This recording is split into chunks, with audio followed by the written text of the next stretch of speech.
साथियों, जैसा कि आप सभी को पता है कि आगामी विधानसभा चुनाव आने वाला है।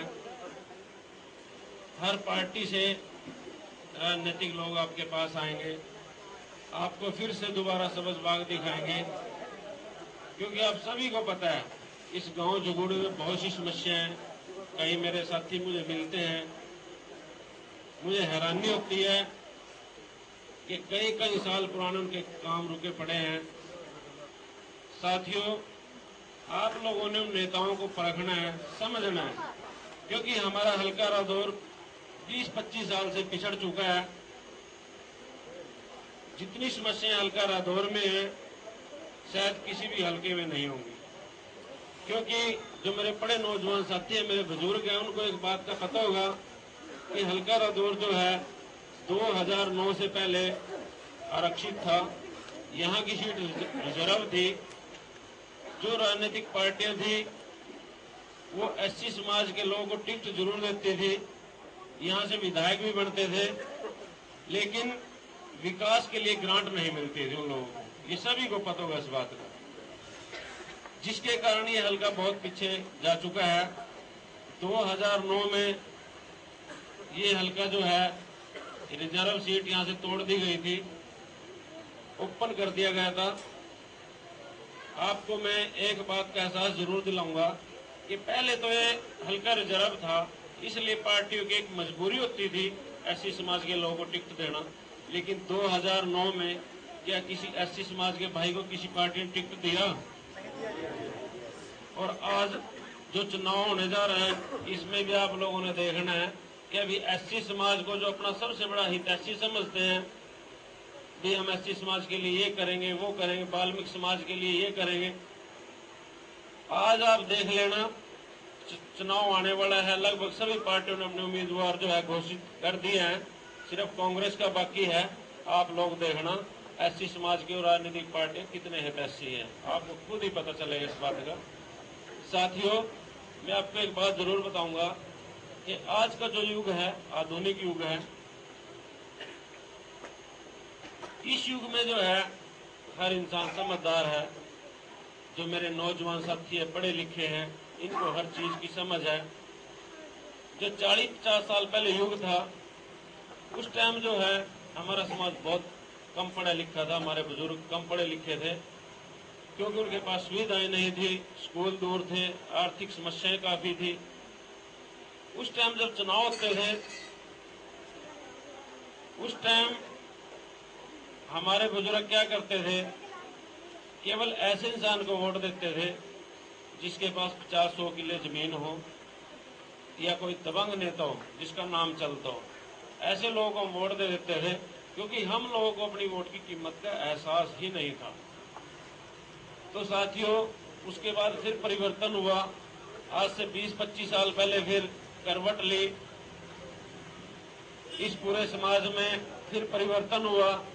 हमारे कुछ बुजुर्ग जब पढ़े लिखे हुए, कुछ राजनीतिक लोग और बीच में आए, कांशीराम जी जैसे आए, मायावती जी आई। उन्होंने एक बात कही कि भी कहीं ना कहीं हमारे एससी समाज की जो वोट है उसका दुरुपयोग किया जा रहा है, हमारी वोट हासिल करके हमारे ऊपर जो है राज किया जा रहा है।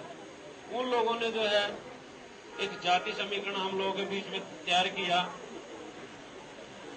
उस जाति समीकरण की वजह से क्या हुआ, हम लोग केवल निशान ढूंढने लगे। हम केवल निशान ढूंढते थे, हम लोगों को ये नहीं पता होता था कि उम्मीदवार कौन है, कैसा है, वो अपराधी प्रवृत्ति का है, हमारे हल्के का रहने वाला है या बाहर का है। जिसके कारण क्या हुआ, हमारे विधानसभा में, देश की संसद में अपराधी प्रवृत्ति के लोग चले गए।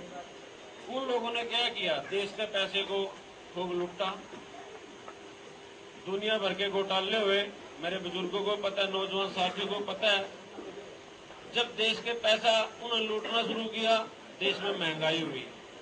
उस महंगाई से क्यों हुआ, हर इंसान को महंगाई की मार झेलनी पड़ी। लेकिन साथियों, 19वीं सदी इंग्लैंड की थी, 20वीं सदी अमेरिका की थी, ये 21वीं सदी भारत की है। इस सदी में जो है जो भ्रष्ट अधिकारी है, जो भ्रष्ट नेता है, उनका खात्मा जरूर होगा। जो अच्छे इंसान हैं वो आगे जरूर आएंगे। आज जो नवयुवक हैं, जो पढ़े लिखे हैं, फेसबुक से जुड़े हुए हैं, ट्विटर से जुड़े हुए हैं, व्हाट्सएप से जुड़े हुए हैं, आज देश में कोई भी घटना होती है 1 मिनट में मेरे नौजवान साथियों को पता चल जाता है कि आज फलानी स्टेट में ये घटना घटी है, फलाने नेता ने भ्रष्टाचार किया है, जिसकी वजह से देश जागरूक हो रहा है। अभी आपको मैं एक बात याद दिलाऊंगा कि एक अन्ना हजारे जी थे, जिन्होंने पूरे देश में एक जागृति पैदा करी थी।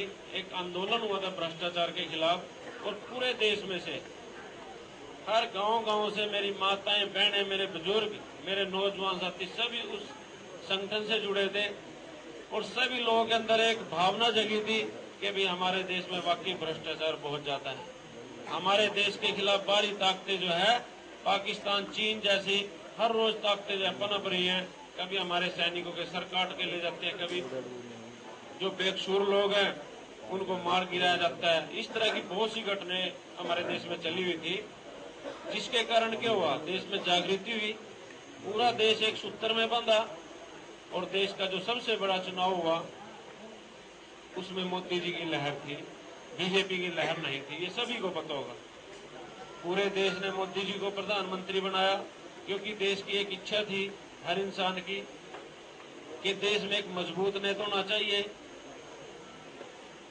जो इस भ्रष्टाचार पे काबू पा सके, जो महंगाई पे काबू पा सके। ये सोच करके हम सभी लोगों ने जो है मोदी जी को प्रधानमंत्री तो बनाया, लेकिन अभी उनसे भी कोई उम्मीद नहीं जगी हुई है कि भाई कुछ करेगा इस समाज के लिए। लेकिन साथियों, आज का जो युग है, आज मेरी माताएं, बहनें, मेरे बुजुर्ग, मेरे नौजवान साथी कैसे आदमी पसंद करते हैं, कैसा नेता पसंद करते हैं? जो हल्के का रहने वालों, जो सुख दुख में साथ दे सके, जिसकी बाजू पकड़े जब मर्जी हम अपना विकास कार्य कर सके। साथियों, हम लोगों ने क्या किया? आज तक बाहर के लोगों को जिताकर भेजा। नवीन जिंदल जी आए 10 साल पहले, जब वो आए थे हम लोग की एक सोच थी कि भाई ये राजा आदमी है, हमारे हलका में फैक्ट्री कारखाने लगाएगा, जिससे हमारे हलका के जो बेरोजगार नौजवान साथी हैं उनको रोजगार मिलेगा। ये सोच करके हम सभी लोगों ने उनका समर्थन किया था, और उनको साथियों हम लोगों ने 10 साल दिए। 10 साल मेरे सामने उन्होंने वादा किया था, हम लोगों ने भी उनका समर्थन किया था। उन्होंने ये कहा था कि मैं कुरुक्षेत्र से लेकर हरिद्वार मार्ग तक 4 लाइन बनवाऊंगा, क्योंकि हमारा रादौर का जो रोड है काफी तंग है, लेकिन आज तक नहीं बना।